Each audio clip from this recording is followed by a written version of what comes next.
Hello everybody and welcome back to SFF180. It is Monday, November the 27th. Almost the end of the year. Pretty exciting. Did you celebrate the holiday last week? If you did, Thanksgiving. I hope you had a terrific Thanksgiving. If you didn't celebrate Thanksgiving, that's cool too. I'm not really all that big into it myself, except for the Turkey Day special, which I hope you watched. If you didn't watch, you can go watch it right away. Other than that, I had a really good week and a terrific weekend. Woke up yesterday morning, Sunday morning, to find out that I had popped over the 4,000 subscriber threshold. Very exciting to hit a milestone like that. I want to thank all of you so much for your support of the channel over the years. I've been a bit slower climbing on the subs than a lot of other booktubers, but it makes me feel like I've worked harder and earned it more, maybe. I don't know. Maybe that's a pompous thing to say. I don't care. I'm just enjoying the moment. So, thinking ahead to 5,000 now. I'll probably do something, maybe I want to do some special things for 5,000. Like, I'm thinking maybe like a live Q&A, something like that. Anyway, very exciting. Thank you all. So, apart from that, no real announcements. So, gonna get right into the books. We have a pretty decent haul. Smaller than it usually is for 2 weeks because, of course, there was a holiday in the middle of all this. But I'd say maybe about 10 or so packages, and we're going to get right into them and see what they are. And I'm going to open this big white one first because this is looking like the only Tor package this week. And we look like we're starting out pretty strong this time. This is him. The author is Ken Scholes, and this is the 5th and final volume of his epic fantasy series, The Psalms of Isaac, with a K. 5 books in this series, as I said. This comes out on December the 5th. A long time coming, and a very respected series among the epic fantasy fans, the really hardcore epic fantasy fans, who have been reading it. And let me tell you, all I can really say about it is that it is in kind of a post-apocalyptic setting where it blends and kind of mashes up both SF and fantasy elements. And so maybe now it's time to just binge the entire series. But him comes out, as I said, on the 5th of December from Tor Books. And coming up next, I have these mass market paperbacks from Daw Books from Random Penguin. The first of these is Defiant. This is the 3rd volume in Dave Barra's space opera series, The Lightship Chronicles, about which I have heard mixed things, to be honest. And then over here next is an anthology edited by Mercedes Lackey called Pathways and Other Tales of Valdemar. So this is something like the 11th zillionth Valdemar anthology, where she gets a lot of her friends to write stories and play around in her elven universe, as it were. I don't even know that these are ones that I requested among the paperbacks, but I got them anyway. So we have Defiant and Pathways. Both are December mass markets from Daw. Okay, this is interesting. This is another one from World Weaver Press, a small press who have occasionally delivered some interesting looking things. So let's see what we have. Okay, I'm not entirely sure what to make of this, you guys. But holiday-themed anthology, it would seem. It's called Mrs. Claus, as you see right here. A rather sultry and sexy-looking Mrs. Claus, as 'twere. Edited by Rhonda Parrish. What does it have to say here? Okay, well, this comes out tomorrow. And it says, when you think of Mrs. Claus, which I admit I don't that often, do you imagine a quiet North Pole homebody who finds complete fulfillment in baking cookies, petting reindeer, and crafting toys alongside elves? There is so much innuendo just in that question. My God. How about a magic-wielding ice goddess, or a tough-as-nails Valkyrie, or maybe an ancient fae of dubious intentions, or a well-meaning witch? Okay, well, it's starting to get more interesting. Could Mrs. Claus be a cigar-smoking Latina, or a crash-landed alien? Within these pages, Mrs. Claus is a hero, a villain, a mother, a spacefarer, a monster hunter, and more. The only thing she decidedly is not is a sidekick, okay? Now, this is the kind of thing you get from a little company like World Weaver Press. You open this up, you see this cover, you're like, WT to the F, yeah, what is this silliness? And then you read, and it's all these reinventions of the concept of Mrs. Claus as a kind of badass. And then suddenly it's fun. Okay. I can get behind it. It's Mrs. Claus's turn to shine. And she is stepping out of Santa's shadow and into the spotlight in these 14 spectacular stories that make her the star, featuring original short stories by a bunch of names I don't know because they're small press writers, but that's fine. That's how people discover them. All right, I guess that's all the pertinent information. But it comes out tomorrow. Mrs. Claus, the crash-landed alien, well-meaning witch, ancient-faced, cigar-smoking Latina. Fun. All right.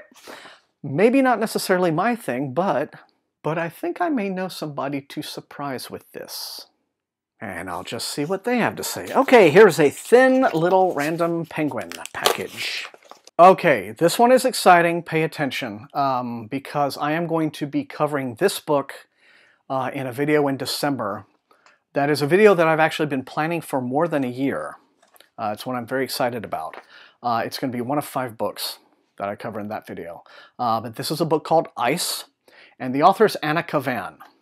And this is an anniversary special edition. How many years? 50th anniversary edition.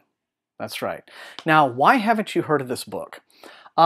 This is a novel that was published sort of on the periphery of science fiction by an author who had a very troubled life, shall we say, to put it mildly.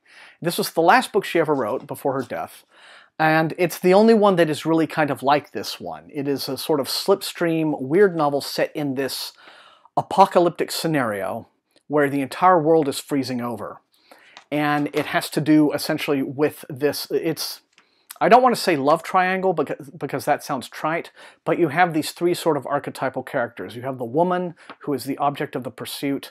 You have the male narrator who is pursuing her, and you have her sort of husband authority figure character sort of looming over the whole proceedings. And let's just say that there are very dense metaphorical layers to everything that's going on. But it is an extraordinary novel. Again, this is a Penguin Classics reprint, so that should tell you something. But this originally came out in 1967, the year that Anna Kavan, it's not her real name, but that's the year she died. And the year it came out, Brian Aldiss called it the best science fiction novel of the year at the time. He said just because he wanted people to pay attention to it and read it. And I discovered it through a blog that I really, really love called Science Fiction Ruminations, which is dedicated to retro science fiction. And because I was specifically looking for books from this period by women writers. And the guy who runs that blog, terrific guy, Joaquin Boaz, I had this at the top of his list, and I read this about a year ago and was floored by it. And I'm in the process of reading it again, as well as several other books for this special video I'm preparing. So it's already in the queue, as it were. But this edition is already out now, this reprint, 50th anniversary reprint, from Penguin Classics, as I said, came out on the 14th of November. So, yeah. Stay tuned for coverage of this one very soon, because it's fascinating. Not just the book, but the whole history behind the book. Yeah, I've been planning this video for more than a year, so I'll be very excited to finally get it done. All right, where does this one? There's a big one from Random Penguin, as it were. This one feels like a nice chunky hardback.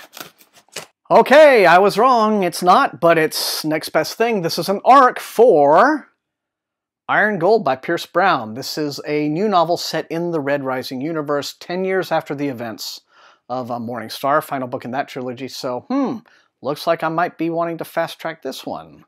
But let's say, okay, for the benefit of people who have not yet read the Red Rising trilogy, I'm not going to read because there's lots of spoilery stuff here in this write-up. But when does this come out? This comes out January the 16th, I believe. Yes, January 16th. And golly, okay, there's a tour schedule here. He's doing a big book tour, going to LA, San Diego, mostly West Coast. Oh, he'll be in Austin on January 22nd, and then Chicago and New York. Okay then, I don't know if this is going to be just a standalone or an entirely new, like, next-gen Red Rising trilogy opener, but Iron Gold by Pierce Brown comes out January 16th. And it is almost 600 pages, so it looks like it's the biggest of these books so far. And one from Simon & Schuster, so let's see what they've got for us this time. Okay, I am very happy to see this. Do you remember about a month or so ago when I did the retro review of the Engines of God, which was the first of the Priscilla Hutchins series by Jack McDevitt, which are a series of deep space exploration stories, as it were.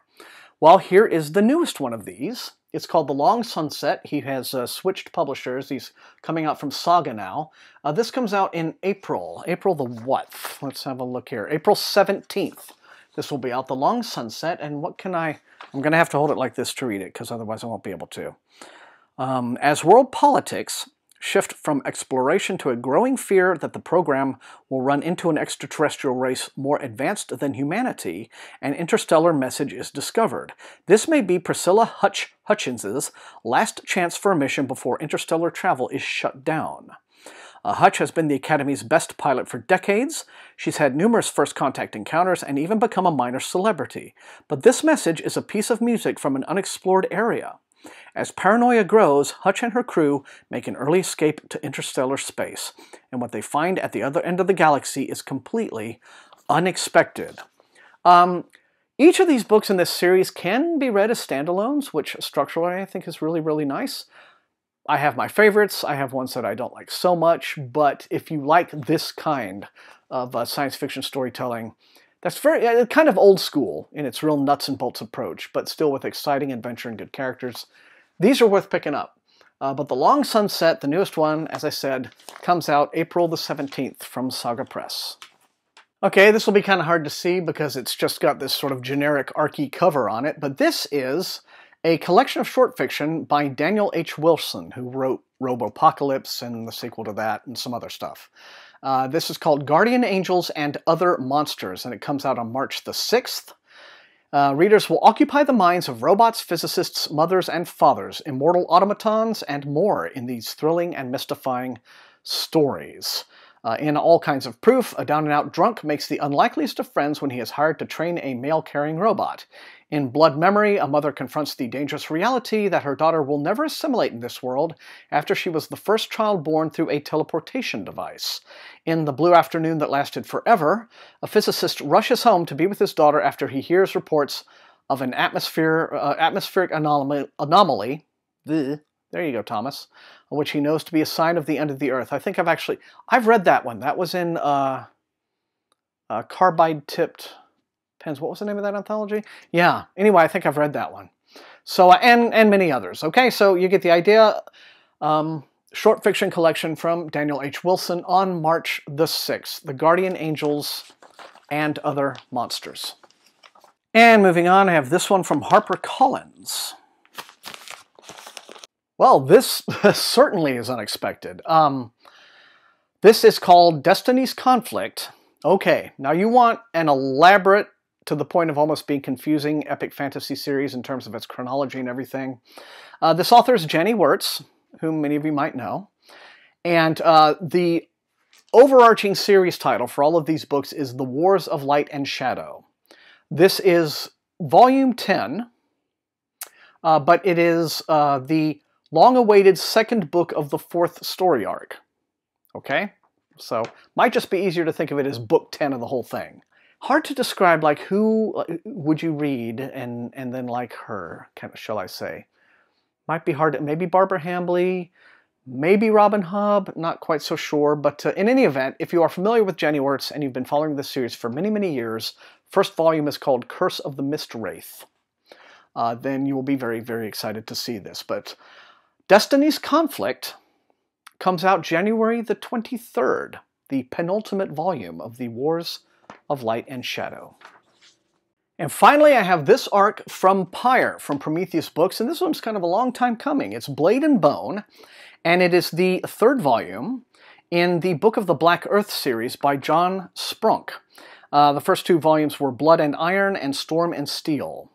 And it says, in a setting reminiscent of ancient Egypt and Babylon, where god-kings and god-queens hold the power of life and death in their hands, Horus, the one-time slave who became a powerful magician, has turned the tables on his former masters. And so it's, sword and sorcery in that vein with that sort of setting inspiring it. So Blade and Bone, yeah, like I said, it's probably been about maybe a year and a half since the previous one. I guess is going to wrap up what might be a trilogy. Maybe it could be more books, maybe 3 or 4, 5. But in any event, it's the third one, and it comes out February the 27th from Pyre Books. And that's it for this week's mailbag, everybody. You know the drill. Light up those comments. Let me know which of these looks most interesting and exciting to you, which you would like to see me prioritize in the review queue. Otherwise, if you enjoyed watching, please hit the like button, share the video far and wide with all your SFF reading friends, and above all, please subscribe.